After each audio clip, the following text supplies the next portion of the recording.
Hello everybody, this is AllsHouse Gaming and welcome back to another episode of Let's Play Hard West 2. In the previous episode, we redid a mission that we had already started previously because a patch had changed some things. Those changes which actually made quite a difference for us. Anyways, we got this trinket. Max luck 40, some extra HP. I don't know who's got the lowest in the party so far. And I mean lowest maximum.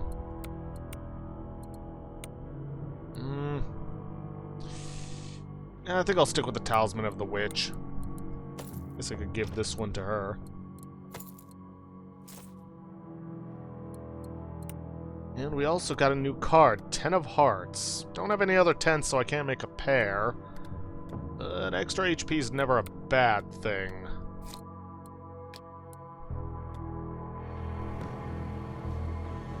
And I don't think we have any new talks with Klalish other than asking her to hunt for game. Oh, nope. We got Chapter 3. The conflict became known as the Elk Rut Massacre. A newspaper in Seattle sent reporters to investigate, and they discovered what had really happened. That damn fur trader got run out of the area, which I suppose was the smallest possible measure of justice. One day when I was 14, an old man named Maka came to visit my cousins and me. According to my aunties, he was always trying to stir up trouble. And when he saw me, he got the scent of it and refused to let go. Anyways, can you hunt for some game? Asked Klalish to hunt for us, and without a word, she was gone in the wild.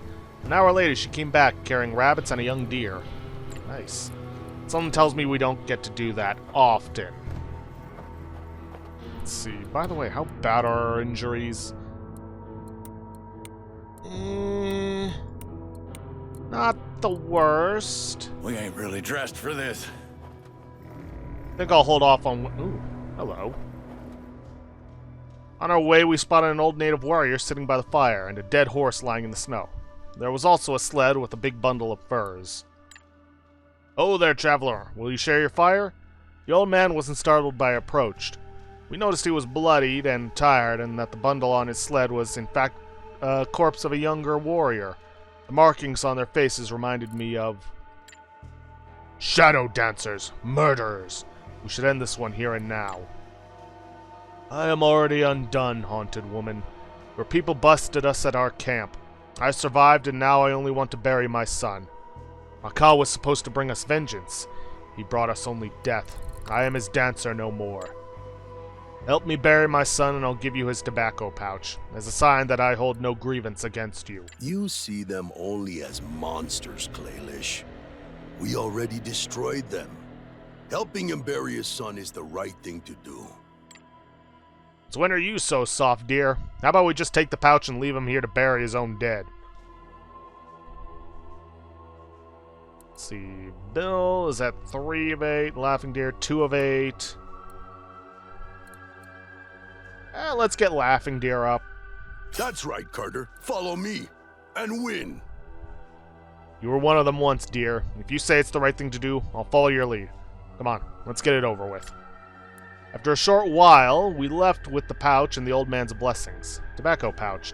A keepsake from the time when you met a native father bearing his shadow dancer's son. Carrying it makes you feel both righteous and a little guilty. Extra speed and maximum luck. Not bad. Alright, anything else we're missing? Nope.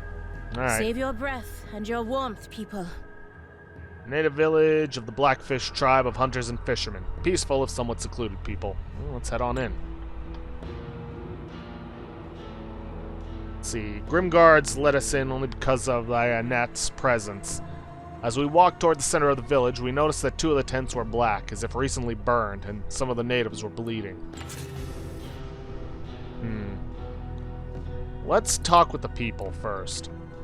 As I approached the elders of the tribe with Klalish as my translator, let's ask about the recent raid. What happened? Were you attacked? A young woman explained that the village was recently raided by a group of armed men. They stole some goods and ran away toward Zeke's trading post on their horses. She mentioned a reward if we managed to bring back the things they took. Sure. We'll gladly help. We sat by the fire with Lionette and the other elders and had a parley with Clalish as our translator. Ask them about the ghost train. Clalish, you mentioned before that your mentor knows something about the ghost train. Is that right? Yes, her tribe has their own legends about it. Though they do not call it a ghost train, they call it Uktena, the horned serpent. Lionette threw a handful of dust in the flames, and accompanied by drums, she spoke of the legend of Uktena. Clalish was kind enough to translate.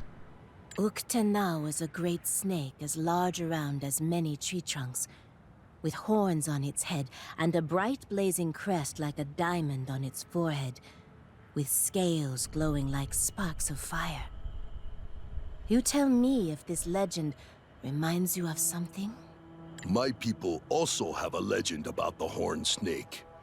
In our stories, he could take on the form of a man to seduce people and twist their minds. Now, Lionette says, Uktena has escaped from the great beyond and is crawling all over our lands to steal spirits from Masa, the skeleton man, before he manages to help them pass on. Grim Reaper. Alright, let's ask him about Shadow Dance. What were those Shadow Dancers doing there? What did they need Lionette for? They used her as a focus for their dark magic. Lionette says that they are to be blamed for the weather. Now that she's free, we can expect things to go back to normal in a month or so. Yes, and now that this plan failed, they will likely try something even more dangerous. Don't underestimate them. They are bent on killing all the settlers, no matter the cost. I know their leader, Makar. I met him once. A sour man, ready to burn and hurt everything and everyone for his revenge. My people treat him the way he should be, as a traitor of everything we believe in. Any idea on how to find Mammon? We need to find Mammon and his accursed train, or the Uktena, whatever. Any ideas? Lionette seemed to understand the question, and then she spoke for a long time. Clalish summed it up for us. She believes there is a place, a sacred place, far, far to the south, where the gateway between this world and the next is located. There, your ghost train must return after each rampage through the hard west. The place is hard to find, but you are lucky, says Lionette, for you have someone among you with the power to sense it, or at least the potential to do so. She means you, girl. Me? Are you kidding me? You're saying that there's some kind of, I don't know, a Hellgate station and that I can find it? No way. Lionette says that Flynn will need two things: to familiarize herself with the residue left in the passing of the Uktena, and some guidance in her power from the Spirit Bear. You can meet him in a forest north of here. Right. A bear and some train waste. Great. This whole thing is getting more and more ridiculous with each passing day. Well, let's get moving. Well, I hope you people warmed yourself up a bit. It's time to move. Clalish, if you'd be so kind and thanked our hosts. One more thing, Jin Carter. You saved Lionette. I owe you a great debt. I offer my services for free until you find what you're looking for. I won't say no to some extra help. I was hoping you might stay with us, Clalish. You're a good tracker, and quite skilled in combat. Lead on. I know a man in Zeke's trading post. He goes by the name Lazarus. He's very invested in everything supernatural. Maybe we should pay him a visit. Lazarus, eh? Well, why not? Do we have to wander in this snow? Gotta head back to Zeke's trading post anyway. Zeke, no. Find Lazarus. Clalish led us to a messy office set up in a big room in the attic of the trading post barn. There we met a stern-looking, scarred man with a proud bearing. He offered us some chairs, then he grinned as we introduced ourselves. So, interested in the ghost train, are you? We should definitely compare our notes. As for my name, I have many. For now, Lazarus should suffice. After all, even St. Peter used to be known as Simon before he met the Lord and was born anew. Who are you, exactly? Layla seems to know you, but we do not. Care to tell us what's your profession? You have the bearings of a man of faith. You'll learn about me once we join forces, Jin Carter. Though I'm not exactly fond of talking about my past. Yes, I used to be a preacher. Now I'm God's wrath. I hunt down things which would pervert the balance between the natural and what's beyond. Oh, I've seen strange things, Carter. One day I might share, but not today. Not yet. What do you know? So how can you help us? What do you know? A lot, actually.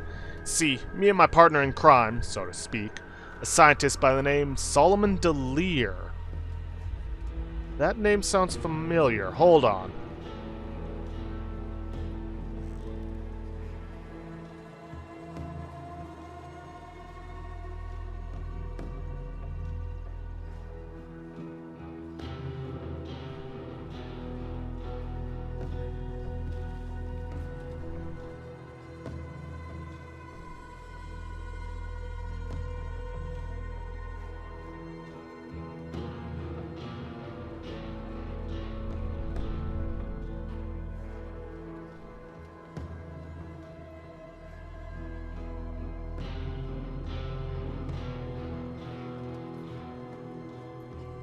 Yeah, he was the one who, in the previous game that we played as, trying to reverse the madness.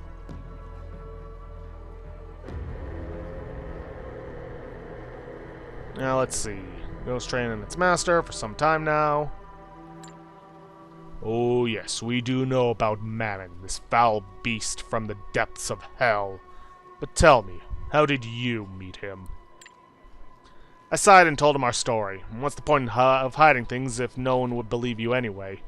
Glenn adds some details too, but Laughing Deer remained silent the whole time. Bill added his piece, and after we were done, Lazarus poured us some cold whiskey, as if to comfort us.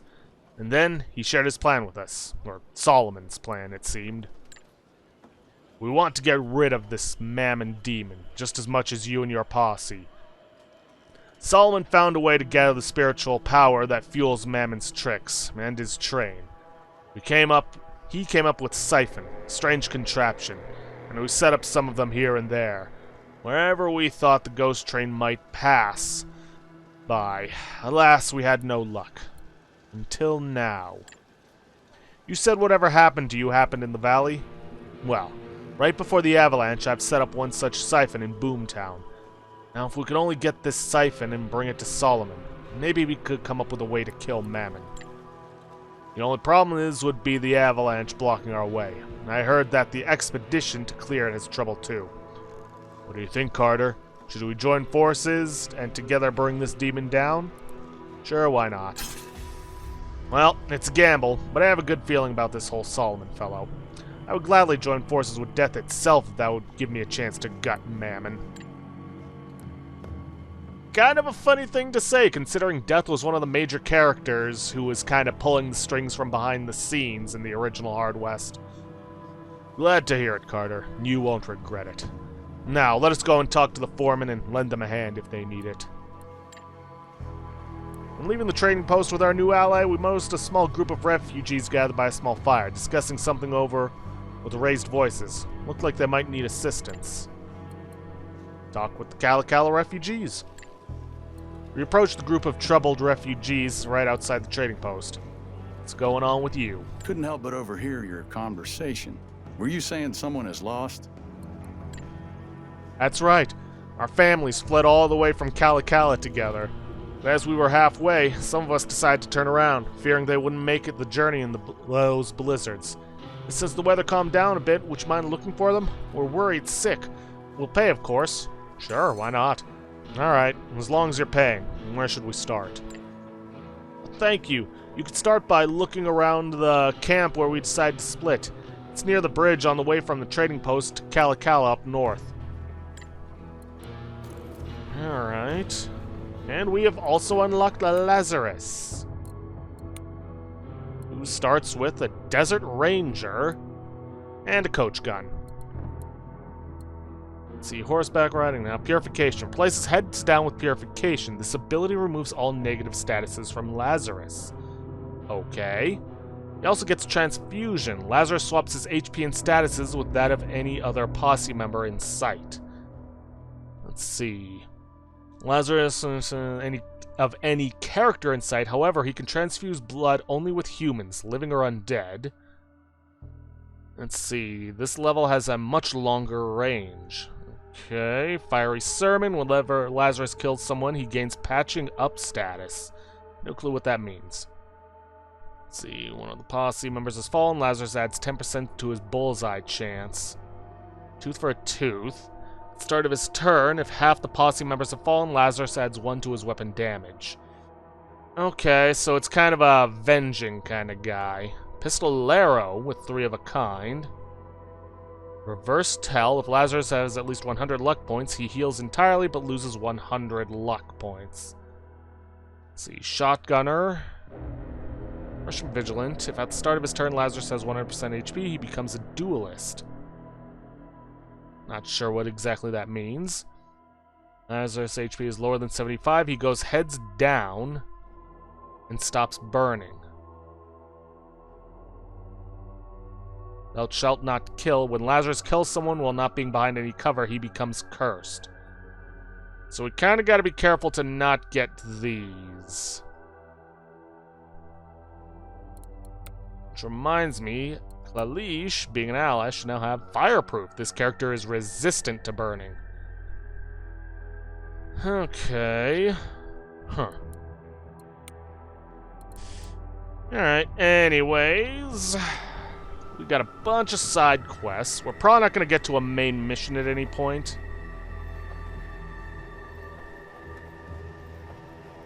Or even be able to take... I can't feel my extremities.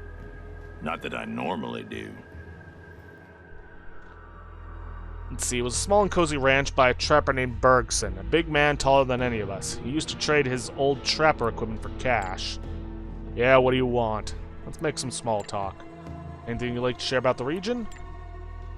We have wanted killers on the loose, aggressive natives prowling the wild, and avalanches rendering the trains useless. At least the weather's changing again. Here's to hope that this crazy winter will finally pass. Alright, what have you got? A wild buffalo rifle. Pretty sure that's what we already have. Let's see. Tatanka liver. Raw buffalo liver. According to a secret recipe, consuming it fills you with might and bloodlust of an ancient spirit. Plus 25%, 25 bonus to their bullseye chance. Not bad. Rope as a quest item. Well, you know me. If it's a quest item, I'm grabbing it. Guys, you never know what you're gonna need it for. Ooh, I saw that question mark. What have we got? Lone Stranger. We stumbled upon a lone settler in a hole-ridden hat. He looked as if he was half-eaten by mice. He seemed cold and was cursing under his breath, seemingly struggling to dig in the frozen ground. What are you up to, partner? Stranger jumped and thrown both his hands in the air. He wore no weapons but the flimsy shovel. We managed to calm him down a bit, but he had trouble relaxing looking at our posse. We can help each other, if you promise not to rob me, kind sir. Fine, I won't rob you. I promise. What's the problem? Last year I buried my family's savings here, beside this rock. And now that I so desperately need them, I can't dig through this godforsaken frozen ground. Help me and I'll pay you. Not enough loyalty points. Well, let's use the pickaxe. You're lucky we're always well equipped. Now move aside.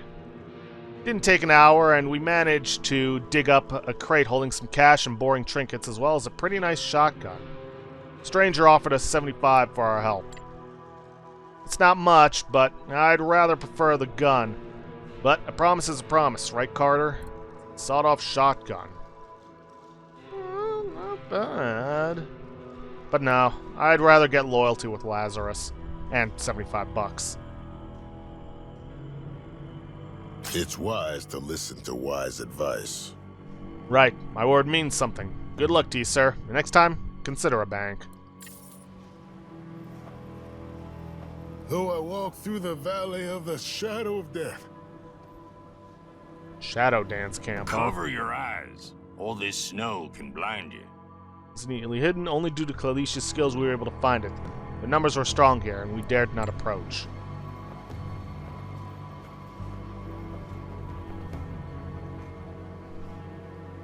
Where does the path lead?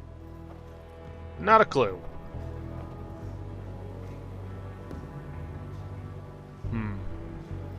Where the hell are we? Not a clue.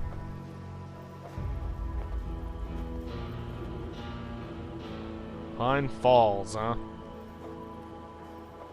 Let's Oh, hold what I off want on is that. a I want to warm explore bath. the area. Ooh, Shield Keller's your eyes, farm. so the snow don't blind you. To call it a farm would be an overstatement. A bunch of barely holding buildings and broken fences. Whoever runs this place isn't doing a great job, but that Keller guy wasn't all bad. He was eager to trade, at least. Hello. How can I help you, folks? Let's chat. How's life in Oregon, Mr. Keller? Oh, it's hard.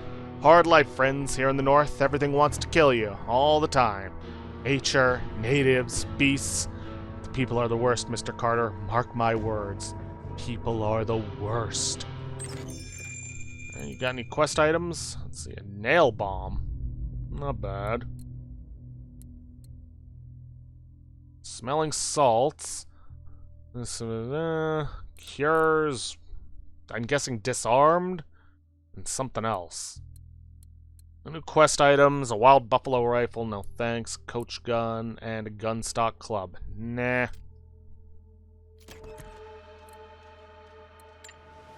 Winter in June. Crazy stuff. Okay, there's something up there. The spirit totem. No.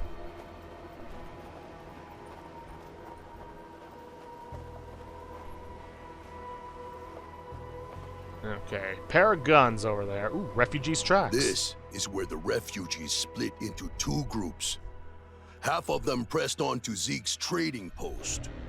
The other half turned back to Kala Kala. Keep your eyes open. We need to find more tracks of the lost ones. Okay, that's the refugees, but where are the thieves? Ooh, an old silver mine. We still have a pickaxe? Thought it broke in the... Well, whatever, I'm not going to complain. It was an old shallow mine. Whatever silver people found here must have barely paid for the cost of the operation. The mine proved to be a waste of time. Apart from an old pickaxe that had nothing of value inside. So we traded a pickaxe for a pickaxe. Super! Alright, I know I saw a question mark up this way. I think I spotted something in that direction. Ooh, okay, where are you going to get around that way, then?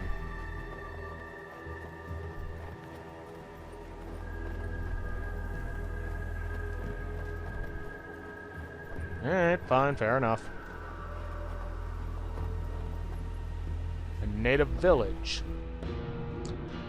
We happened upon a weird gathering. A small group of settlers approached the chief of a native village. The settlers seemed desperate, and the chief and his warriors were getting angrier with every minute. See what's that's all about. Hey, what's going on here?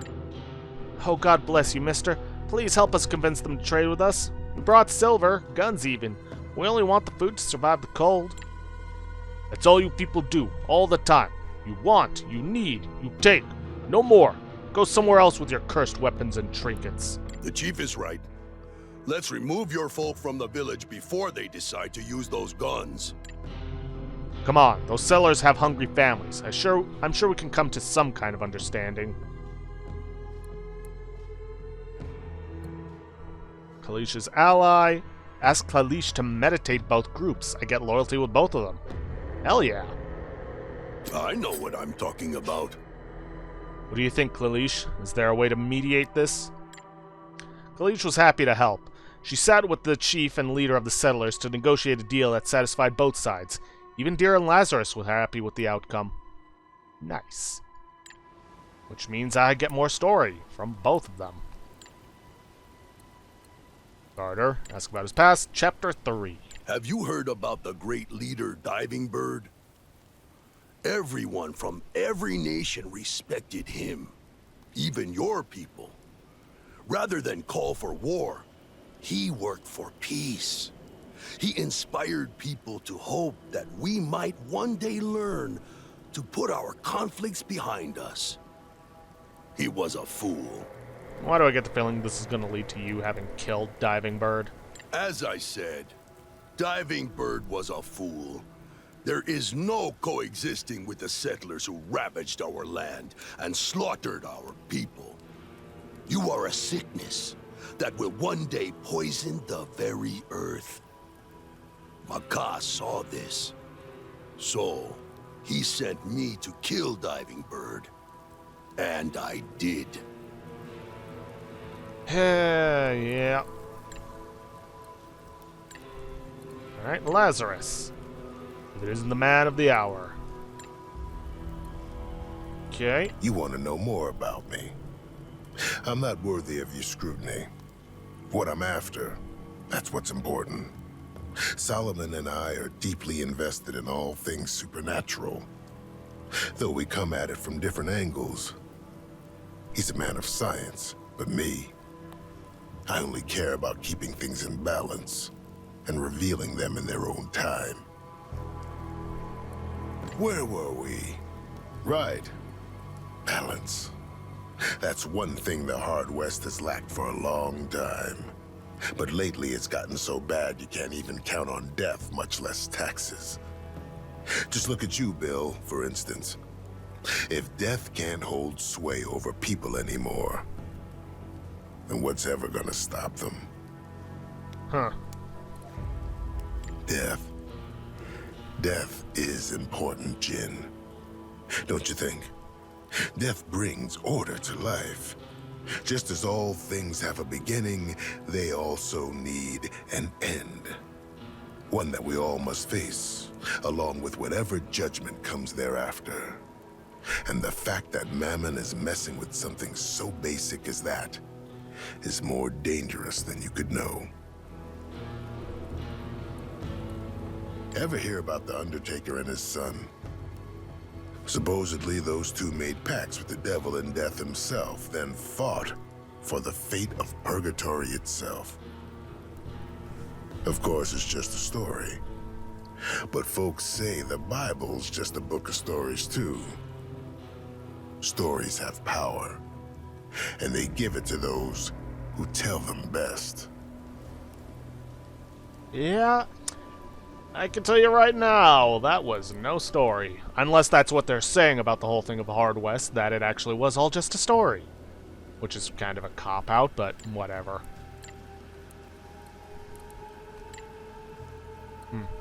Guess I can't ask her to go for provisions again. Alright, we're taking care of that. I think I'm going to spend the last 2.5 minutes or so taking care of the horse ranch, see what's going on there. It's a rather small, secluded ranch, ran only by one man, but he was good at his job. He managed to keep his horses healthy and fed despite the weather, thanks to a barn full of good hay.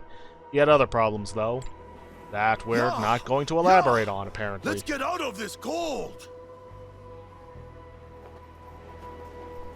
Alright, so that was blocked off. Okay, fine, let's head for the military camp. Seems like there's something going on there, or actually, you know what, Lumber Mill's closer. Toes, even as we ride. The seemingly dead and frozen lumber mill stood upon a nearby hill. We didn't notice any movement. We entered the main building and came upon a place of a massacre. I've seen some grisly sights during the war, but this was inhuman. Whole crew eviscerated. Whole, except for one man. He was still alive, but wounded and half frozen.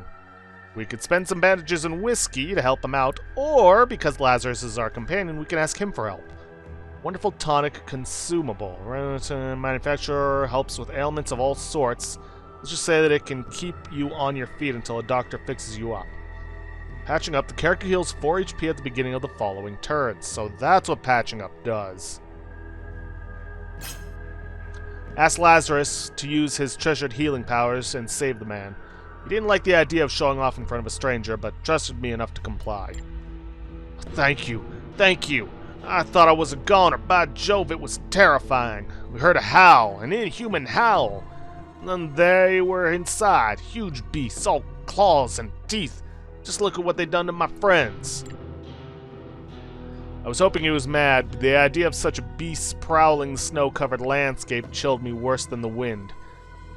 At least the grateful lad pointed us to some drugs hidden in the office. We left him, assured he'll be able to return to his family by himself. Alrighty then, I'd say with that bit of exploration done that we're going to end this episode off here for today.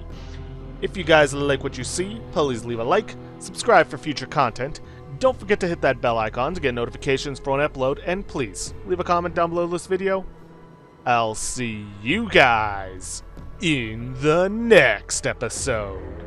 Thanks for watching.